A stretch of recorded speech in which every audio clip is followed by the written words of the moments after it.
Okay.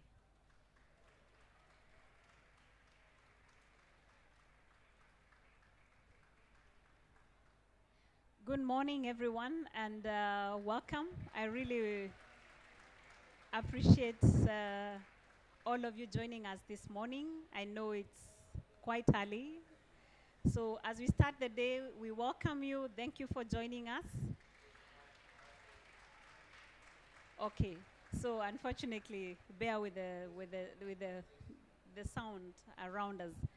But can you hear me? Okay. So that's super. So thank you for joining us. My name is Caroline Mongera. I work with the Alliance of Biodiversity International in CIAT. I'm based in Nairobi. I want to welcome you to this session, which is going to talk about the best approach to transformative adaptation for resilient agriculture in Africa. So this is going to be the topic of today. It's going to be powerful. We have three amazing ladies with us today. So it's also going to be interactive, and it's going to be transformative. I hope so as well. So that's what we are promising you. So thank you for taking time to be with us. So I'm going to start with our first introduction of this session. So this session is hosted by the CGIAR, and it's hosted by two initiatives under the CGIAR. So the first initiative is the Climber initiative, which is looking at resilience in Africa. And then we also hosted this by the project, the ICRA project, which is the Accelerating Impact of CGIAR Research for Africa. So these two initiatives are led by the Alliance of Biodiversity International in CIAT. So they're the ones who are hosting this event today, and we welcome you all for this event. So as an introductory statement, why this session is really, really important, why are we focusing particularly on transformative adaptation in Africa? I know you know right now and over the last 4 years, we have seen that we have an increased amount of climate risk in the agricultural systems in Africa. In most countries, they are reporting at least 3 out of the 4 seasons have crop failure. So that's why we feel this is particularly a very, very important topic for us to discuss. We also realize for climate change adaptation to be effective in Africa, by 2025, we are going to need up to $50 billion of investments, even if global warming is less than 2 degrees, we still need this amount of money. So looking at our goal of raising 100 billion per year for climate change financing, we realize that Africa alone is going to need at least 50 billion for adaptation. So we realize the challenge in Africa is big, and therefore that's why we want to understand what approaches should we be looking at if we have to look at transformative adaptation. So the challenge is great, it's urgent. As you know, many of you have those experiences, and that's what we want to hear about today. What's the approaches and action that is required? Now, so let's start the session. We'll introduce our first speaker, but just also to help us to really frame what we are talking about when we focus on transformative adaptation, and why it's different from when we talk about, for instance, the business as usual approach, which is the incremental adaptation.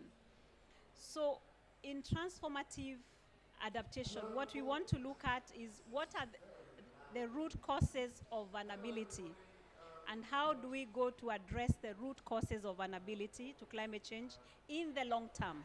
So it's having a long-term approach, but also shifting from an undesirable trajectory to what is desirable. So we want the changes to be quick, and those changes to be long-term, and to take us to what is desired in terms of resilient trajectories.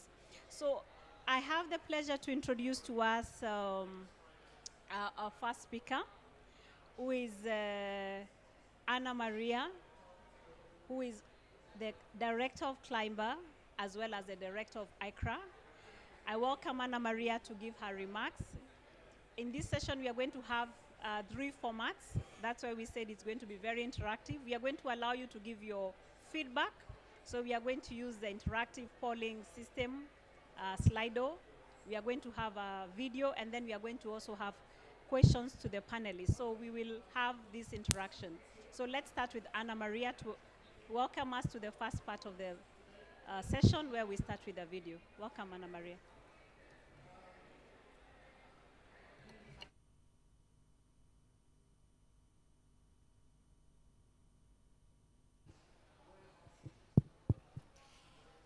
Thank you. Thank you very much. Can you hear me well? Okay, good. Thank you, Caroline, for that introduction. That was great. So I'm not going to spend too much time because Caroline already introduced very much the challenge that we are facing and the importance of the topic. As Caroline mentioned, the CGIAR initiatives that it's dealing with building systemic resilience against climate, it's called Climber. What we aim to do through Climber is that through working close with partners and having a very clear pathway in terms of the scaling, being able to contribute to build resilience in 6 countries. And even though 4 of them are in Africa, we are going to be able to go all the way across the ocean to Latin America and to Asia, and also understand how resilience needs to be built in those continents. The way that we are going to achieve this, or that we envision to do this, is to think about beyond technologies. So it's not just the technologies that are already out there, but it's to understand with partners how those technologies interact with institutional and social dimensions to make sure that this resilience is being built. There are 4 dimensions that we are considering in this initiative. We are working in terms of reducing risks for farmers and in value chains. We are considering how climate security needs to be contemplated in order to build this resilience, as well as thinking about policy pathways for building resilience, and then governance, which is very, very important.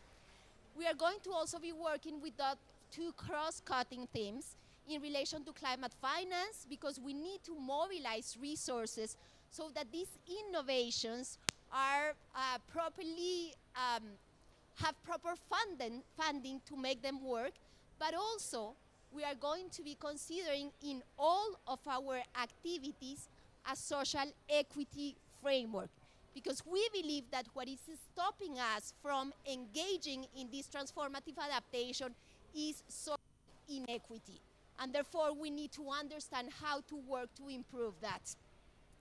So with that, I would just like to introduce a video from this initiative. This is just a little piece of this climate resilience initiative. It's not comprehensive of all the activities that we envision to develop. It's just a part that is happening in Senegal, and it's just related to climate security, which is a fundamental piece of being able to build resilience. But we wanted to use the opportunity to introduce this climate resilience initiative through this video today in this event.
Okay, apologies for the sound. We are going to take it again on the video. So 1 minute and then we are going to retake that video.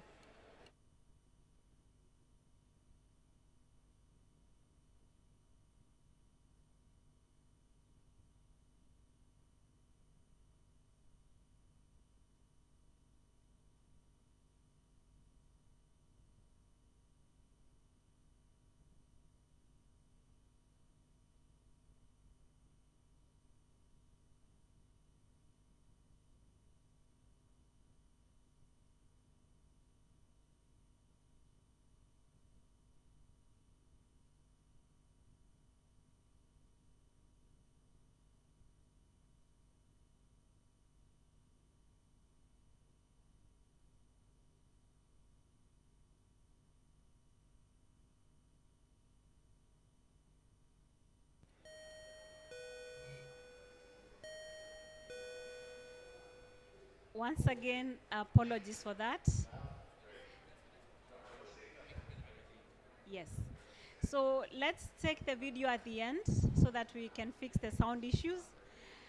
However, I will have the pleasure to also introduce the stage two other wonderful panelists who are joining us, two amazing and powerful ladies.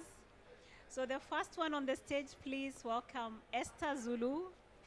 Esther Zulu is a farmer and she is a community leader as well. She comes from the Chitezo Farmer Federation in Zambia. So Esther, welcome to the stage.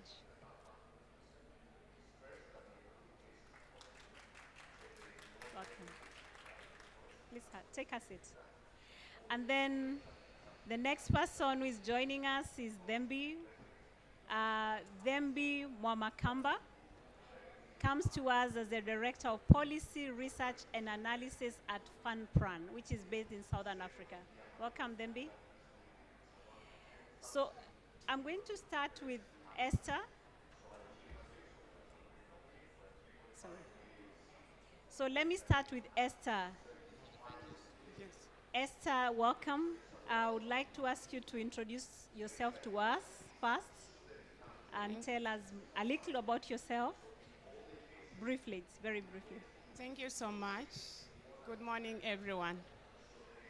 Yeah, my names are Esther Zulu, coming from Eastern Province of Zambia.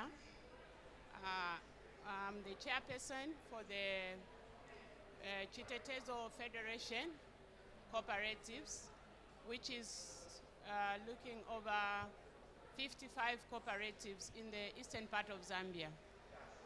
And I'm a farmer in Nyimba district.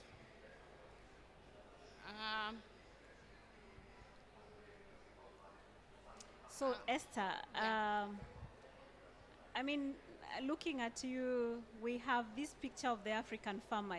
Yes. The 65-year-old tired farmer. I don't see this as a farmer, yeah? This is a new farmer.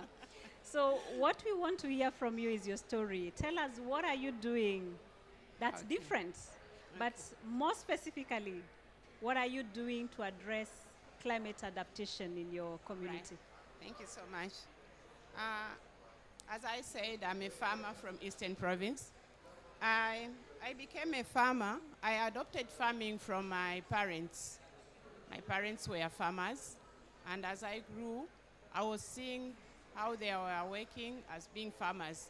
But the way they picked it to be farmers, they never knew the good part of farming. Even myself, I never knew. As I grew, I came across an institution called Community Markets for Conservation, COMACO in short, which is an institution for farmers. Yeah, it is there.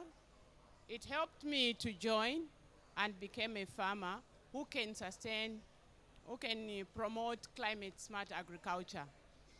And through their earnings, I adopted climate smart agriculture. My community never knew the new technologies of climate smart agriculture. As we started engaging ourselves as a community and with community markets for conservation, we started to know what we can do to improve our farming methods through climate smart agriculture. Because Community Markets for Conservation, Comarco, aims to promote the livelihoods of small-scale farmers, and again to come up with conserving the natural resources, to restore the trees which have been destroyed by our forefathers. So, as in our community, we adopted that, and meanwhile, we are now planting Gridicidia, the good species, which grows at a fast rate to restore our natural resources.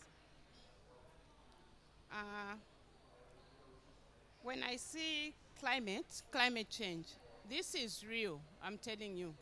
Because when I was growing, there were some streams in my areas where there was plenty of water. But this time, if we go back to Zambia, you see that those streams doesn't hold water. There is no water.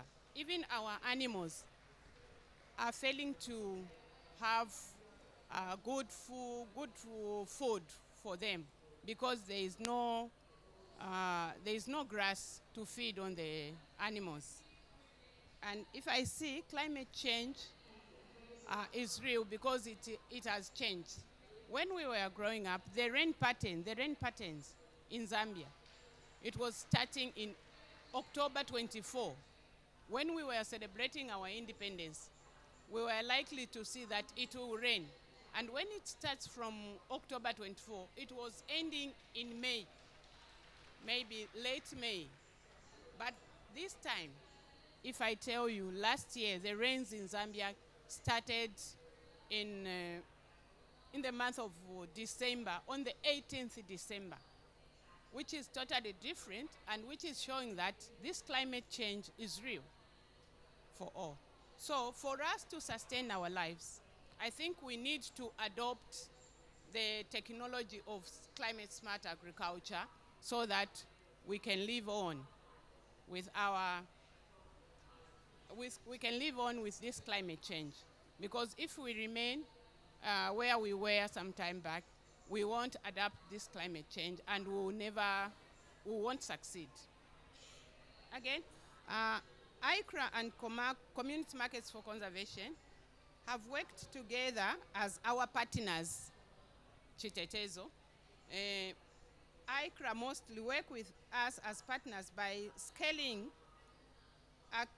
actionable climate information services to promote gender, and it improves access to small-scale farmers. That is what ICRA is doing with us. And being a community leader, how we are organized, we have got the way we are organized. We start with at the bottom there is a farmer. That farmer, to be known in our cooperative or federation, is supposed to be registered to one producer group. Then from that producer group, there is a producer group trainer who is training those farmers the climate change trainings. And from that one, there is a senior lead farmer who is leading about 18 groups, starting from 10 groups of 15 to 10 farmers, 15 to 20 farmers, then coming up having 18 of those groups and below. We don't go beyond 18 because it can be more. Then from that senior lead farmer, we have a principal lead farmer who is engaged to overcome the entire chiefdom, because our cooperatives are based on each chiefdom in the rural areas. For example, I'm from Ndake Chiefdom in Eastern Province, Nyimba, and our chiefdom has got one cooperative where I'm chairing, where I'm being the chairperson, but on that, we have also the principal lead farmer whom I'm talking about, who is overlooking all senior lead farmers within that that chiefdom. Because at chiefdom level, um, we have camps or vags which are being shared. So from each vag or camp, there is a senior lead farmer. So as a leader of that big number of farmers, because I'm targeting, on my cooperative alone, I'm targeting 3,175 farmers. So to overcome their challenges, it's very crucial to attend to each and every group within the cooperative. As a result, we call upon those leaders who are in that cooperative, that mode of leadership we have introduced. It helps us to see which group needs such help. Then coming to the leadership again through the community, I've that privilege of being selected as the federation chairperson to look over 55 cooperatives. As I have explained, from my cooperative, it's only 3,175 farmers. But for 55 cooperatives, you can imagine the huge number I'm supposed to look at. So, my intention is just to promote our local farmers to access proper market and to know more about smart agriculture. So, I have this privilege to attend this COP27 this year, to hear and to be assisted as a farmer who is taking care of other community farmers, small-scale farmers, on how we can improve on better markets and understand the farmers' voices on how to adopt climate smart and climate information services. Thank you.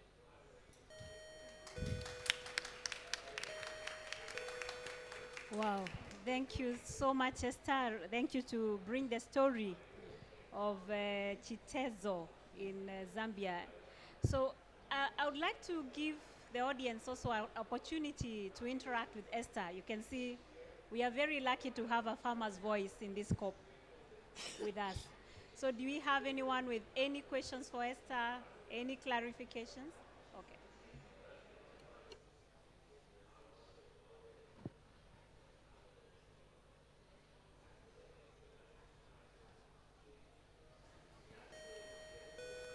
No? Should we? Good morning. Thank you, first of all, for all the organizers and for the panelists for this good opportunity to speak about such an important topic. I'm Miriam. I'm from Morocco. This topic is very important for us, for my country, for the region we are in. And actually, having listened here and in other events when it comes to approaches to transformative adaptation for resilient agriculture in Africa, my question to you is about the notion of transformation. Because when we speak about adaptation of agriculture, climate adaptation at large and agriculture is part of it. Do you really believe that in the case of Africa, we can speak about a total transformation? Because sometimes it seems to us that that's too much of an ambitious, notion. And if it is, in your view, something attainable, how do you see it really being, beyond the slogan, how do you see it really being implemented on the ground? Because if we're to speak about transformation, that means really moving away from the current way we produce food towards something totally different. When we speak about adaptation, that's more of a step-by-step incremental approach towards, of course, using natural resources in a way to minimize the use of water, energy, and adapt, as we all know, to the effects of climate change. So kind of like a broad question to all the panelists, but would be very interested to hear your views about it. Thanks. Yeah, I think for us to to adapt to the reduce, this is to reduce the root cause of vulnerability to climate change. If I can see what I've talked about already, when we grew, as we were growing, we never knew the things we can come across or to improve our farming methods.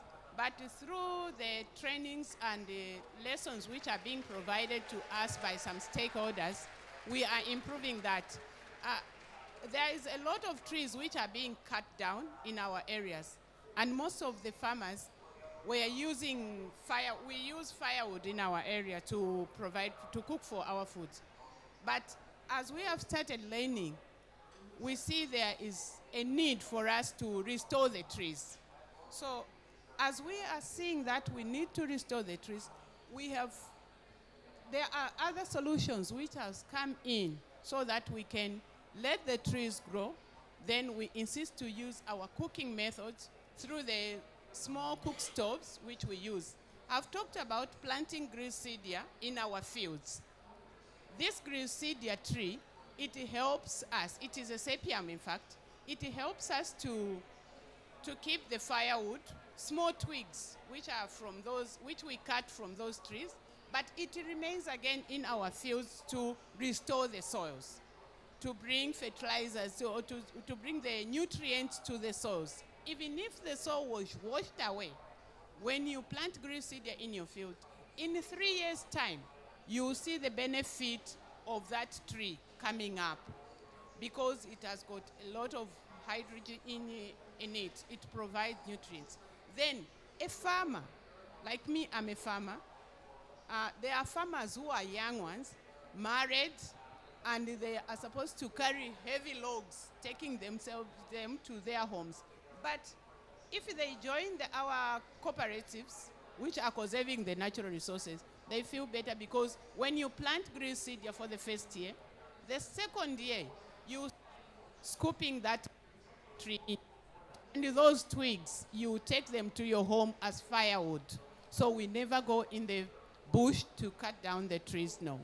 So that is one thing which has transformed our farmers from what they used to be to climate smart agriculture.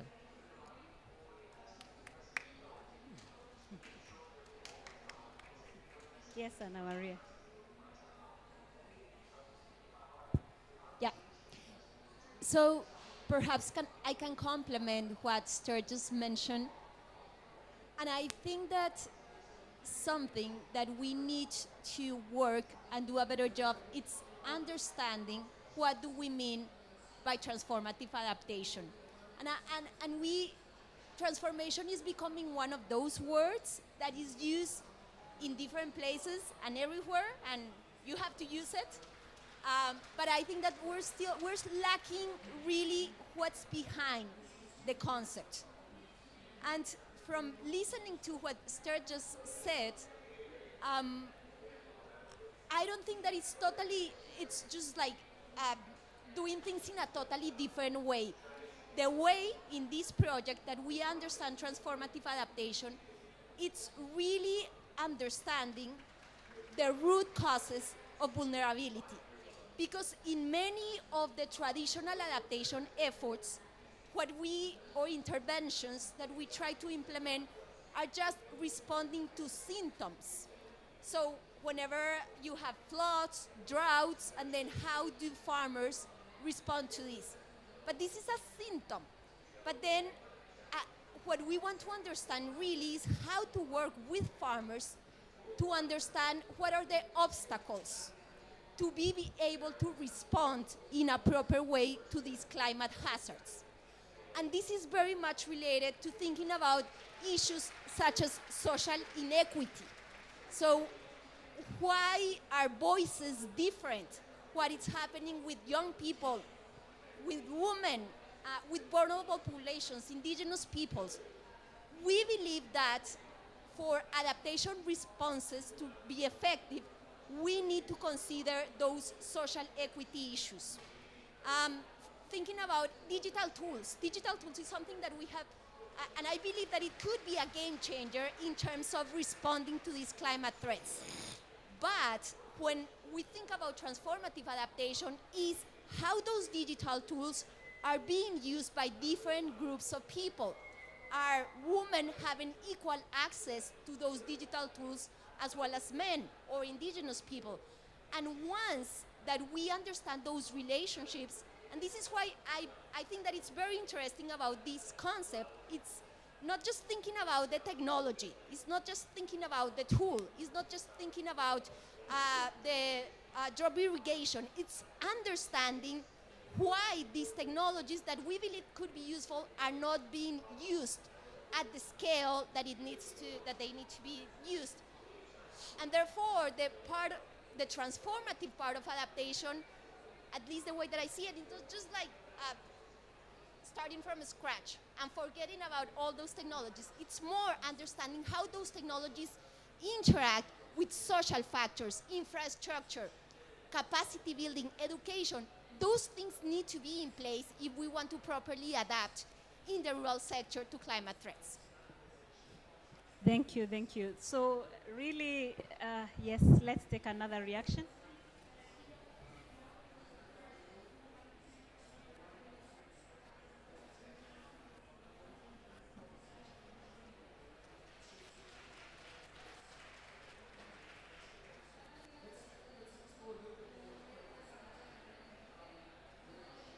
Yeah, thank you. My name is George Odingo. I work for BRAC International. BRAC International is an NGO founded in 1972 in Bangladesh, but is now out of Bangladesh in Africa and Asia. So I support and lead the agriculture food security in those countries. Thank you, Esther, for very good presentation. And truly, climate change is real. And it's real. And one thing also we need to note is that agriculture has been transforming itself over the years. This is not the time. Maybe climate change is a necessary evil to put us in a place where we can now put ourselves in and respond to it, because agriculture has been really changing over the period. New varieties, new breeds, new approaches, and this is a situation which is really critical. And your focus on farmers is great, because agriculture is a culprit to climate change. It's impacted very much. Secondly, it's also a contributor to climate change. But we also should look at it also as the solution for responding to climate change. And I think your work you are doing is really great. When you are presenting, I saw two areas, and I think you mentioned it: innovation. You need approaches, you need technologies to go with it. Then the very important aspect is the organization, particularly the people who are there. How do you organize them? And then you brought in the aspect of markets. That's really great. And I didn't hear you talk about finance, because all these things require finance. It requires finance, but I know it's really great. One of the aspects which BRAC International is really looking, because we work holistically. What I wanted to put to you is, as a question, is what are the challenges in terms of innovation? Are they readily available? And are they easily applicable and responsive to the situation? And another one is, when you talk about organization, those are soft areas. What are the challenges you get in organizing farmers, and also for the market and finance? Those are those challenges in terms of innovation, organization, markets, and of course the finance. Thank you. I'll start with the challenges of organizing the farmers. As I talked earlier on, the chiefdom is very big, And coming to the cooperatives where they are allocated, the whole Eastern Province, it's a challenge on transport to check on regularly on our farmers. Our senior lead farmers and producer group trainers, they are volunteer. They work on voluntary basis. So transportation on how to come up and visit our farmers is a challenge.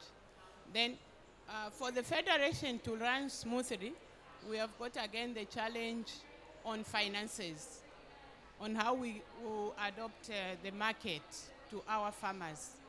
Because we have minimal finances, we just started last year at the federation. We only managed to be, ICRA helped us to have a vehicle for the manager, but the rest of the board members and the chairpersons for the cooperatives, it's very difficult for them to monitor their cooperatives regularly because of transportation. And on market again, we have the challenge on market. Comako, who is Community Markets for Conservation, buys from our farmers on a minimum range. He has got the tonnage. He buys on tonnages. And when he buys from our farmers, not all the farmers do sell to Comako, because Comako just comes in to buy small tonnages or fixed tonnages on which he has planned for. But most of the inputs from our farmers will remain.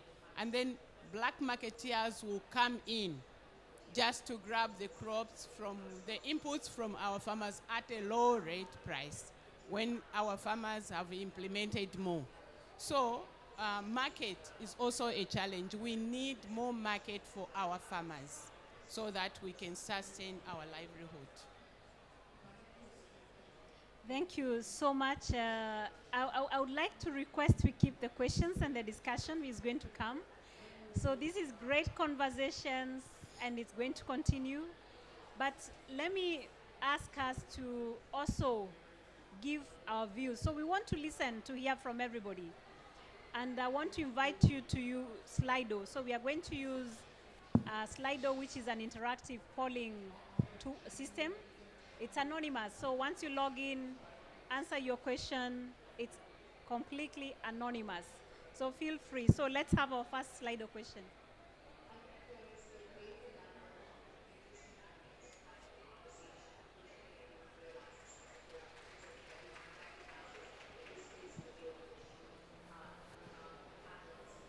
So for those who are joining us online, in case there is anyone online, please scan the QR code that's being displayed online.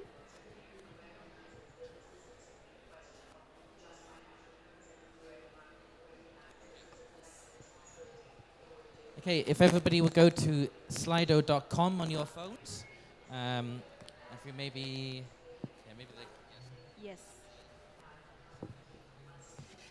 So please take out your phone, go to slido.com, SLIDO.com. So you should be able to see with your camera phones the QR code on the screen. But if it's not working, we have a code, which is 1779244.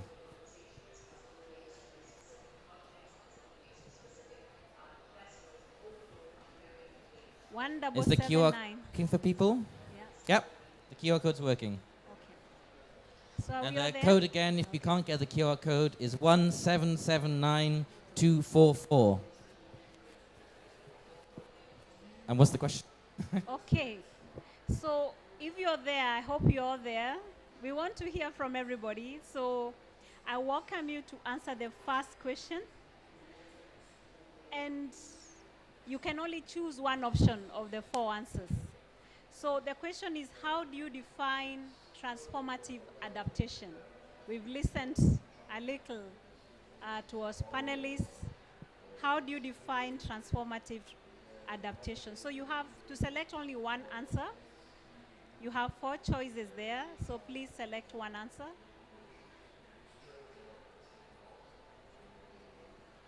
Wow.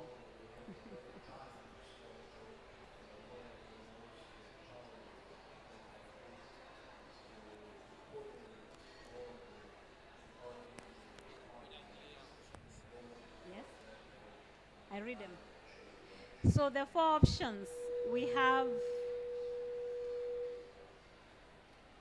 adaptation. So for the four options, we have adaptation that addresses the root cause of an ability, adaptation that prioritizes social equity. The third option is adaptation that results in long-term system-wide change at scale. Then there's an option of all of those above, and there's also another option of I do not know. So please let us get your responses.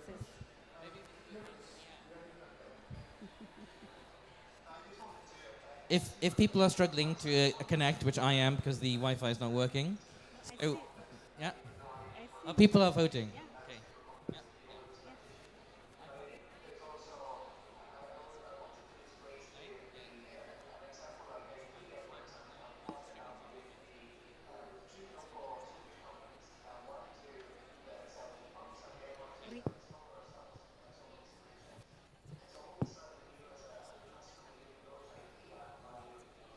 Yeah.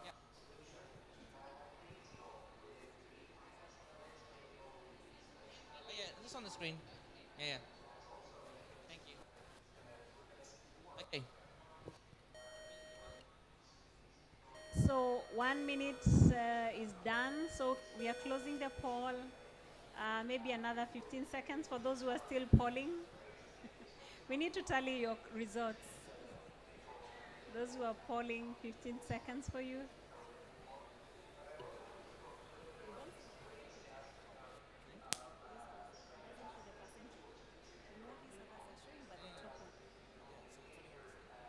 There's 14, 0, but what's it? It doesn't show. Okay. So we have the results. The polls are in. Now, the highest result in terms of the numbers that was polled is all of the above, which is at 64%, actually, 64%. And then adaptation that addresses the root cause of an ability is at 24%. Adaptation that results in long-term system-wide change at scale, 14%. Adaptation that prioritizes social equity, 0%. So it's not about social equity. No one agrees it's that. So let me ask the panelists, starting with Dembe, who hasn't spoken. What's your reaction? What's your answer, and what do you say about this result? Thank you, Caroline. I think my answer was also going to be all the above. And I agree with everyone that says it's all the above because really transformative adaptation, it's about shifting from the status quo. It's about doing things differently, not just for the now, but for many years to come that we can't even think of. You know, it's thinking about generations that we won't even know and if systems will still work for them. And also for me, it's not just looking at food systems on its own, but it's also about looking at livelihood systems, about what the farmer's life is about. So it's not just changing how they farm, but it's changing also how food gets to the market, how food is then sold. But it's also changing about the way then the income that comes back into the family. How is that used? Where does it go to? Does it go to education? Does it go to health? So it's looking at a farmer not just as somebody that grows maize or somebody that is just a livestock keeper, but it's somebody that has got multiple demands on their time, on their income. And so when we are talking about transformative adaptation, it's about an overhaul of the system. It's about really and making sure that we move away from unsustainable development pathways to more sustainable ones. Okay, while you have the mic, Yes. let me make it hard for you. Do you have an example of some adaptation that is transformative, or why you think that example from that example that you're going to share, that adaptation is transformative? So that we understand more what you're trying to say. Okay, all right. So I think maybe if I speak generally, I mean, I know there are some great initiatives like the regreening of the Sahel and other places. But really for me, more generally, it's about moving from to entirely different agricultural systems. I know we've spoken about how it's not, we've for the longest time, it's been about incremental adaptation. But now really it's about recognizing that climate change combines with several other global drivers. And so it's about making sure that we are addressing those drivers as well. So I think I can put it that way. The one that I discussed with you as we were waiting for the session to start is what happened in Cape Town, when Cape Town had a couple of months or days for it to get dry. So within a period of 3 years, the city of Cape Town, working together with farmers, but also working with the health sector, with the education sector, as well as with the municipality in general, they were able to introduce sort of laws, but also they had campaigns as well, where they were able to actually change the way people use water. But it was about looking at the whole community, not just farmers and saying farmers are the ones that are finishing the water, but they're looking at schools as well. They were looking at hospitals, and they were looking at the health sector as well, how those can work together to sort of manage how they use their water resources. Yeah. Okay. Thank you, Thembi. Thank you so much. I'll also ask if any of the panelists would also want to react to the poll. Yes, Anna Maria? What's your reaction to the answers you're saying? I think there is no reaction at all. I can just say all of the above are the correct answers. So, Esther, can I ask you, when you see the 21% that are saying that we address the root causes of vulnerability, is that exciting for you as a farmer to see that we want to tackle the root causes of vulnerability? Yes. Okay, great. Yeah. So, Anna Maria? Yeah, so I agree. I would say all of the above. But just highlight, Caroline, you said that social equity was not related to transformation or transformative adaptation. I believe it does, because all the people that say all the above include that one. Yeah. And I really believe from the projects that we have implemented that this is a fundamental piece of being able to engage in transformative adaptation. So I guess that also the results say that there's no agreement also. I think that, and I want to strengthening this point, this is something that we should work more on, really understanding what do we mean by transformative adaptation. But I think that the idea that needs to be systematic, that it's not only one technology, but thinking about the incentives. I think that that's another one that is very, very important, trying to understand what are the incentives to implement these practices that, for instance, STER is doing. Because we are listening from STER, but this is not happening everywhere. And we are finding many places in Africa where communities are not organized. They haven't been able to work as STER is working with the community. And we need to get to those places as well. And I believe that transformative adaptation, it's also about that. And it's very much understanding how local contexts are helping or not to be better prepared to face these climate hazards. Great. So great comments. Thank you so much to our panelists. So let me ask us to go to the next question. Let's go to the second question, please. It's still on the same link, so it should refresh and give you a new question.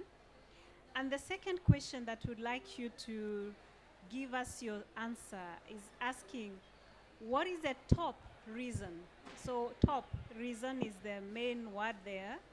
Why adaptation is not transformative from your experience. So even this one, you only have the option to select one answer. So we need the top reason. And we have the option of lack of finance, poor governance, lack of long-term commitment. Then the other last option is cultural, social, equity issues. So you have 4 options. Please choose your top reason. Your number 1 top reason why you think it's not working based on your experience.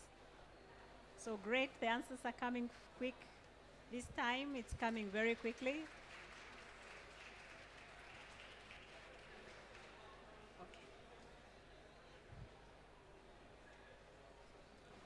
Let's give ourselves 30 seconds for this one.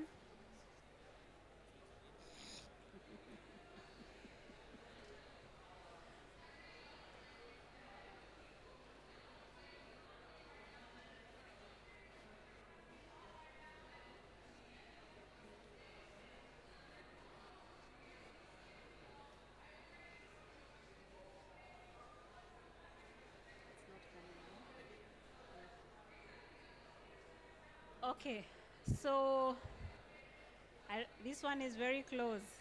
It's a tie. I think we need to go for re-elections. Yeah, so we have poor governance as 31%, cultural, social, equity issues. Okay, now it's changing again. So both poor governance, cultural, social, and equity issues have a tie. Both are 29%, so there's a tie, the 2 top.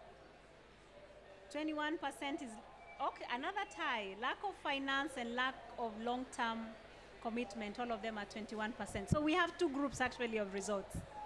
Very close, all of them are very close. I'm not sure between 29 and 21 whether we have significance between them. Okay, so I would like to this time ask the audience, because the poll is very close.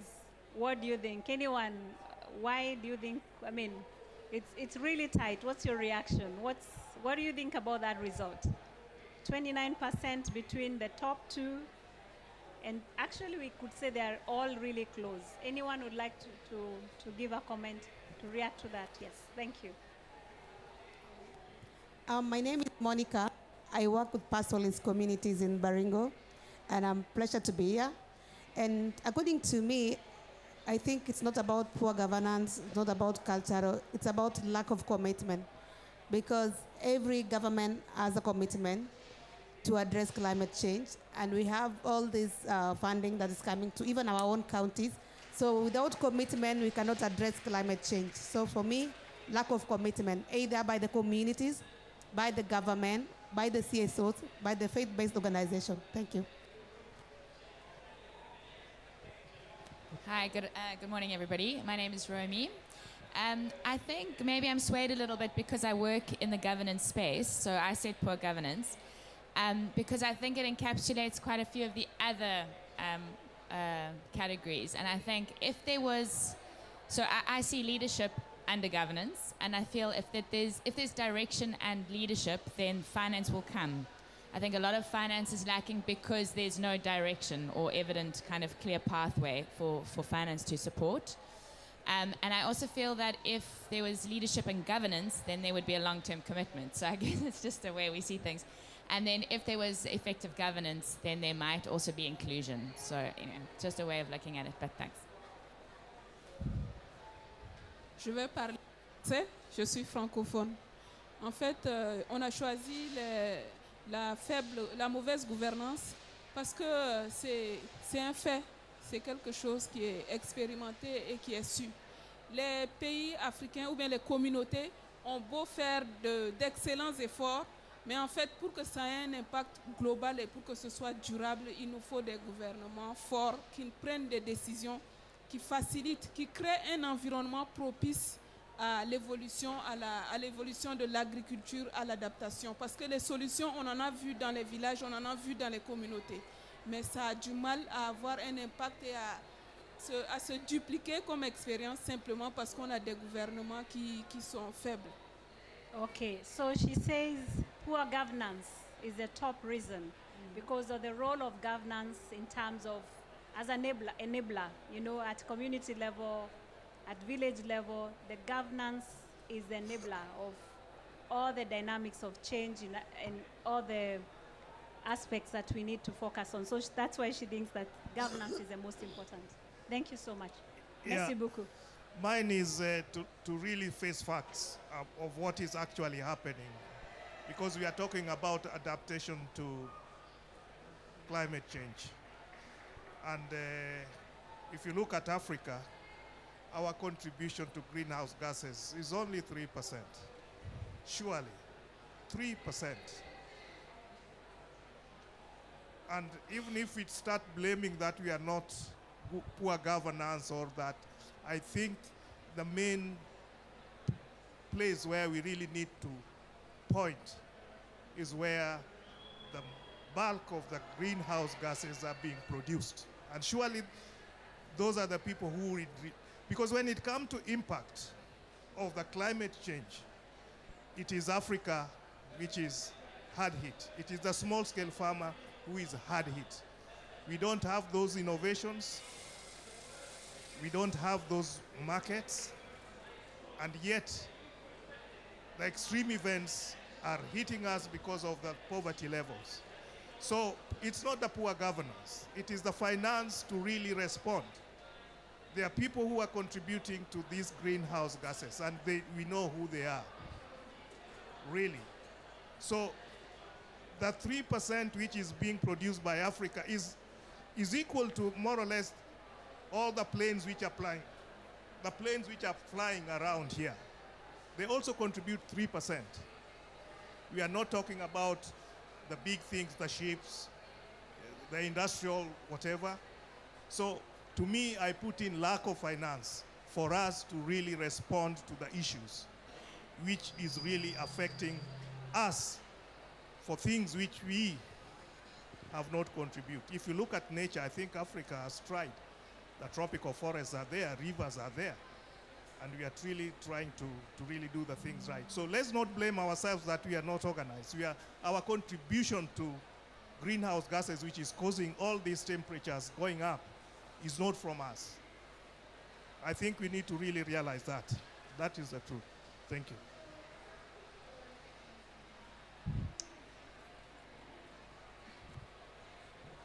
Okay, so I would like to support what he's saying, but I will come from another angle of we so much politicize this, you know. I think maybe we can add it to governance, but there are a lot of politics around this that are not realistic. They are not committed, you know, just want, when they appear anywhere with pictures and all of that, and then the next thing you start hearing statistic data, and you go out there, there's no translation of the talks to actions. So like he said, you come to Africa, and then you see, we feel the brunt of the consequences of these changes, and then the contribution is very minimal. I come from Nigeria, and just the past 3 weeks or so, we have had flood devastated the southern part of the country. And then there also we have a very big mangrove that if we want to sequester what we emit, is going to take away all our emissions. So why do we have to feel brunt of this? And there are commitments to cushion this with some kind of finance, and then up till now, nothing happens. So at the global level, there's politics around this, at the, in terms of technology, in terms of everything, and then whether we want to face the real truth or not, but that is it. At the national level, people have also seen it as opportunity to, you know, do one or two things, and then at the local level, the commitment is just across the whole value chain. So we need to change the way we do this and move to action, not talk. It is not helping us. We want to see it. If we are moving into this locality, we want to do this, we want to see it.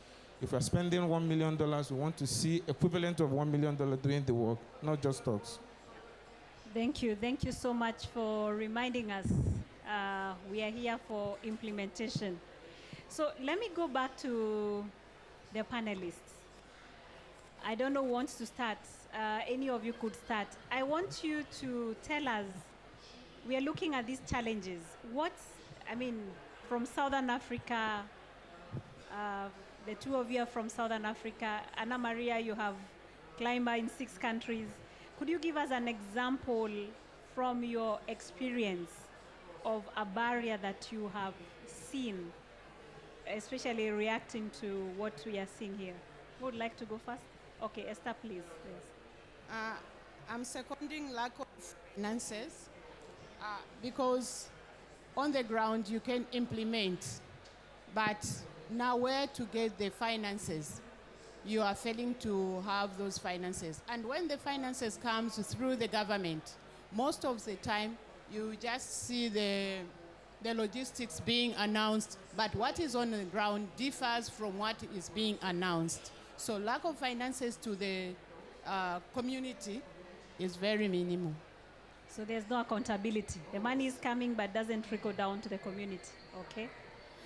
Okay, so I come from a policy analysis network, and I think in my experience and in our experience as FANAPAN, it's probably a case of lack of coordination. So there are competing priorities, at sort of a policy level, governance level, where you have ministries that are supposed to be working together for the good of the communities competing for resources. For instance, in most countries you have a Ministry of Environment and you have a Ministry of Agriculture. And these two ministries often are at loggerheads, and they compete for resources, and they also have programs that are sort of counterproductive to the other. I think that's one of the biggest challenges. So you have these sort of powerful political and economic actors who are working to prevent adaptation because of perceived sort of priorities from their end or threats to their priorities. And I think we need to see a lot more coordination at a government level, but not just within the ministries. Fine, we have tried to have these interministerial committees and whatnot, but issues of governance and the sort, it's not just restricted to sort of government. Issues of governance is not restricted to government. It's really also about community leadership. We heard from Esther about how they are organized and the structures. We need to be able to interact with those structures when we are talking strategies, when we are talking policies. We need to have their voice. So there's also often that missing voice from a local level that informs decisions that are taken at a national level. Yeah. Thank you.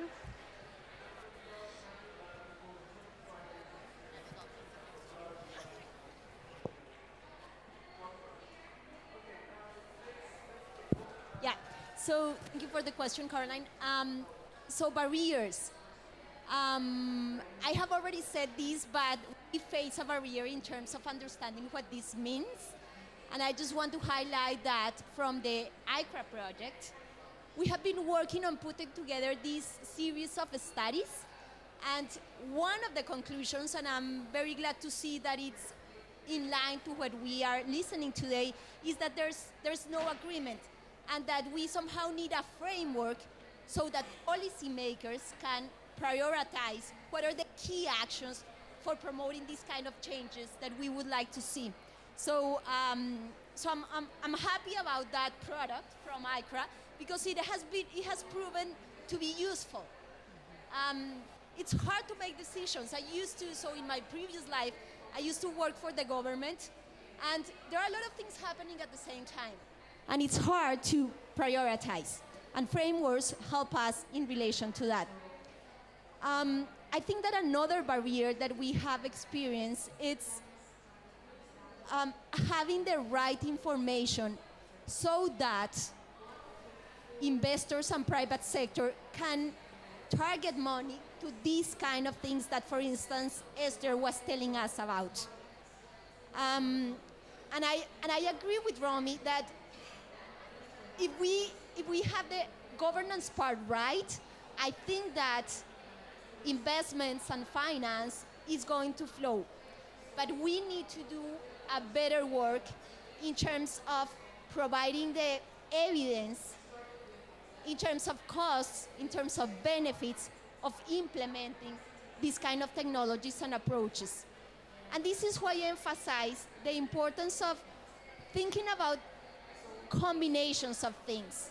So how specific technologies are combined with information, with capacity, with coordination from policies in Africa, so that we can attract resources to move along this agenda. And this is actually the team of the Climber Project put together a paper on really understanding what is behind this transformative adaptation. What does it imply?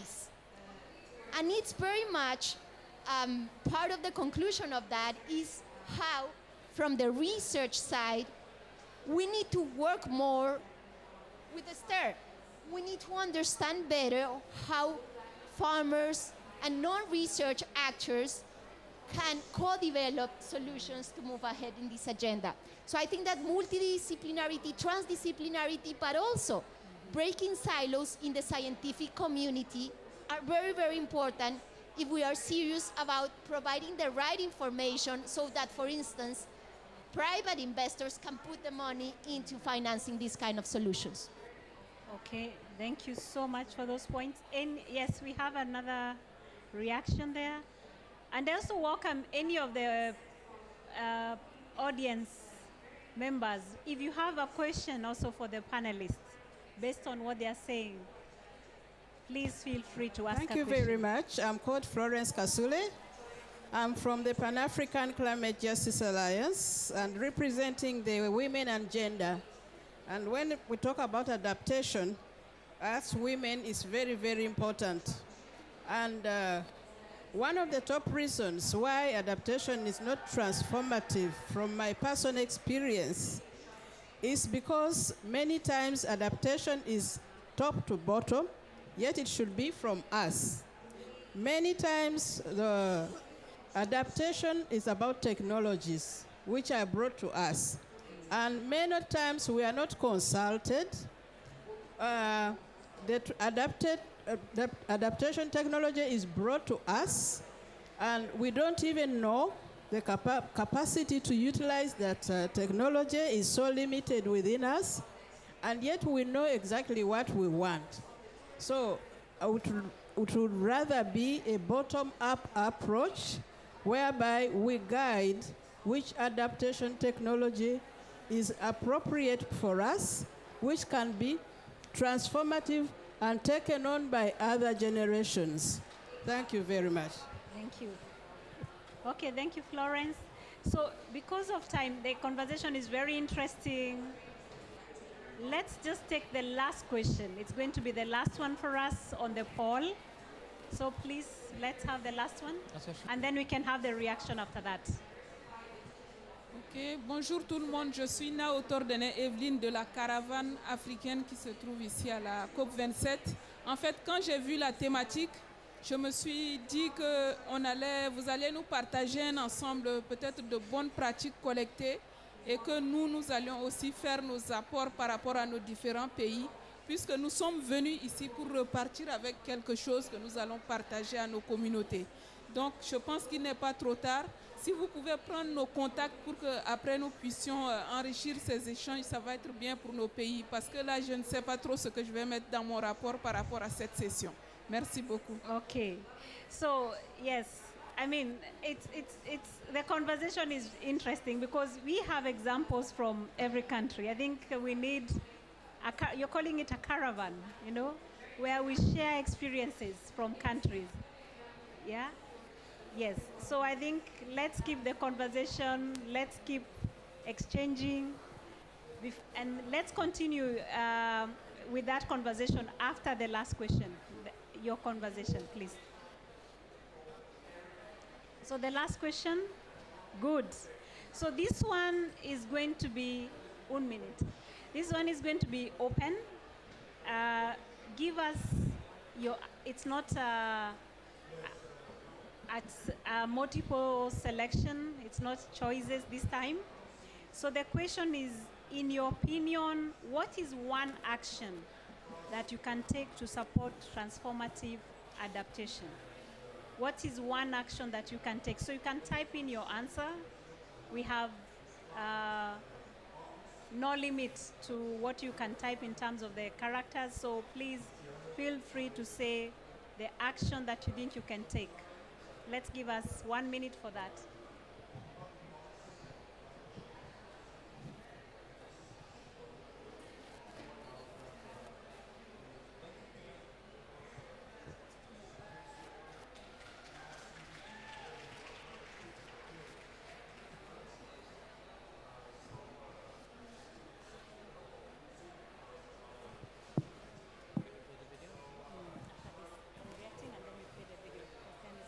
We have 10 minutes, 15 minutes.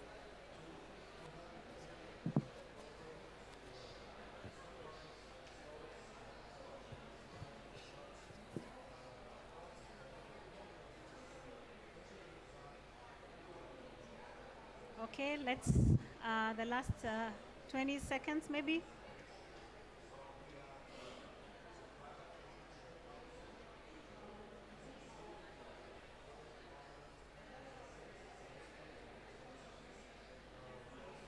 I only see 3 people typing. I'm waiting for the rest, please.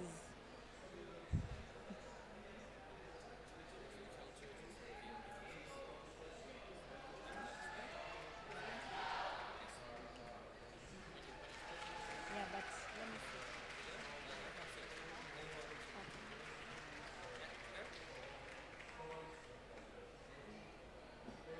see. So we have the answers coming. Wow.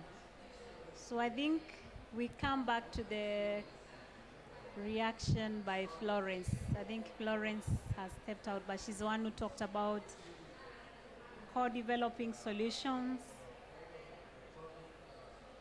Finance is there.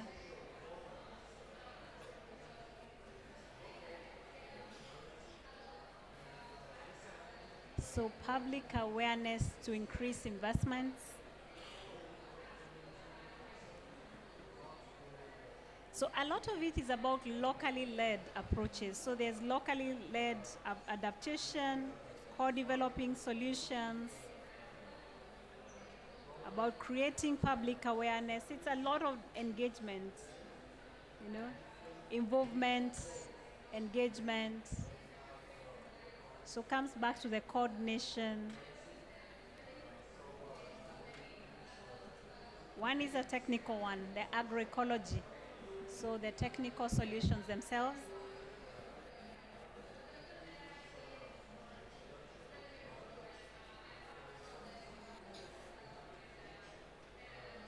So you can continue that. We're going to collect the answers. They are going to help us also to be able to look at how the 2 initiatives, the Climate Resilience Initiative, Climber, the ICRAO initiative as well, can focus in those countries that the projects are being implemented on a transformative adaptation approach. So thank you so much, because your input is not stopping here.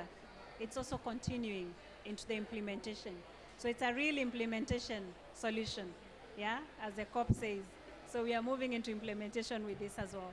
So thank you very, very much. So as we started, you remember we had a slight technical problem with the video. So before I allow the last comments from the panelists, let's see whether we can take that again, whether the video is going to work. Okay.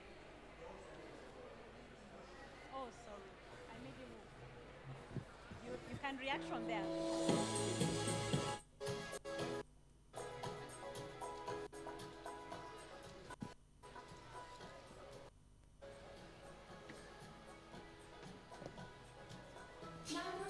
CGIAR's Climate Resilience Initiative.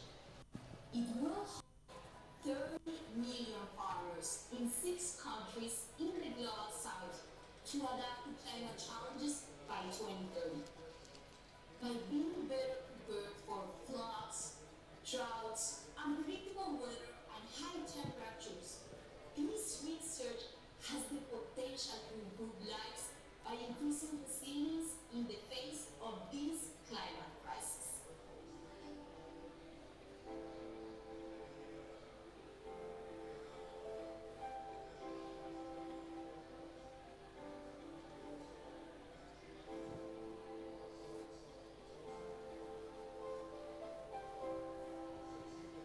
suñu problème ci mbay mi dem nañ ba jàpp ne taw yi pluie yi léegi normal changement climatique par rapport ak variabilité bi prévisions saisonnières yi des fois bu ñu ko defee ñu xam ban semence moo adapté par rapport ak pluie bi loolu nekkoon na suñu problème.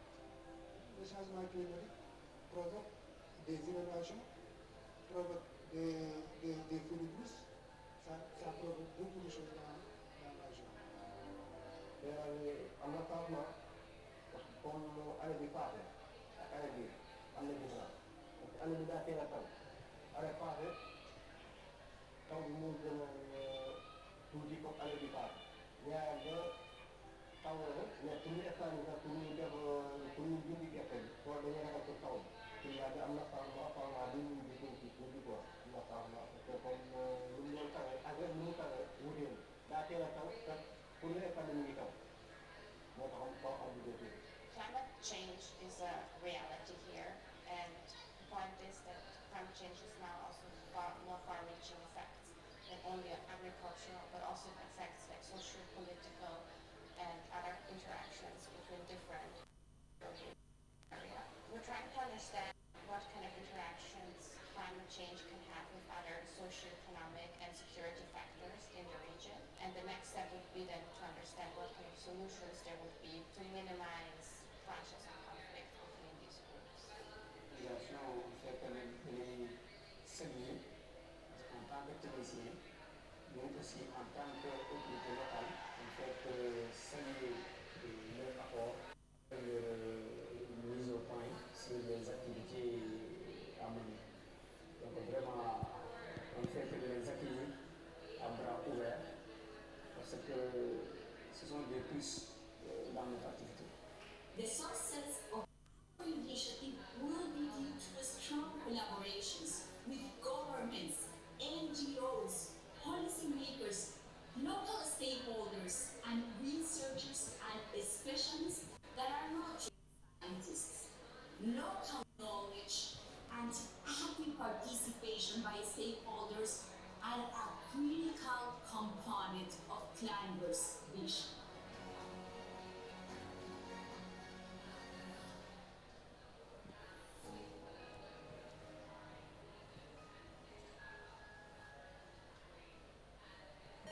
So great.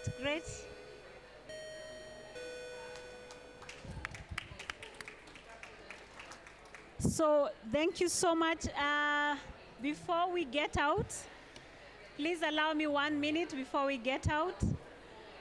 I would like to ask our panelists where you're seated, 30 seconds, tell us what's your key takeout from this session. 30 seconds as we close. Thank you, Caroline. So for me, it would be, and I would go with Florence. I don't know if Florence left, but it's contribute and support bottom-up approaches. And really from the research side, consider local specificities and really understanding what are the needs with the research that the research can address those needs.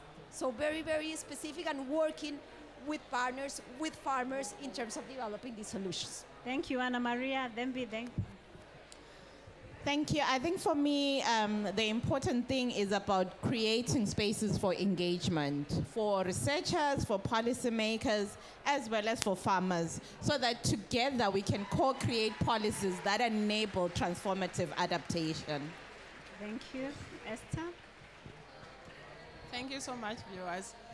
For me, I think if we can work together hand in hand and support each other, especially the farmers who are the producers on the ground for what we are looking for and who are the implementers for climate smart agriculture and climate change.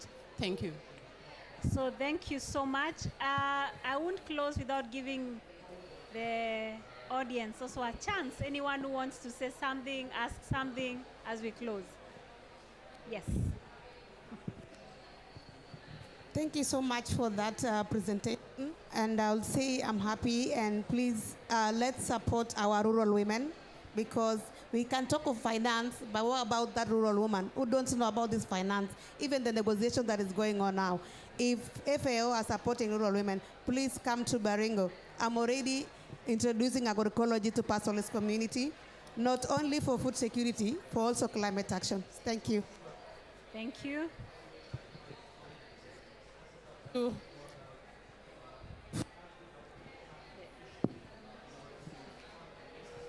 Bonjour, je m'appelle Maïmouna Diouf, je suis sénégalaise. J'ai vu la présentation du Sénégal. Au Sénégal, on finance que dans l'agriculture, mais dans la consommation, on n'en finance pas.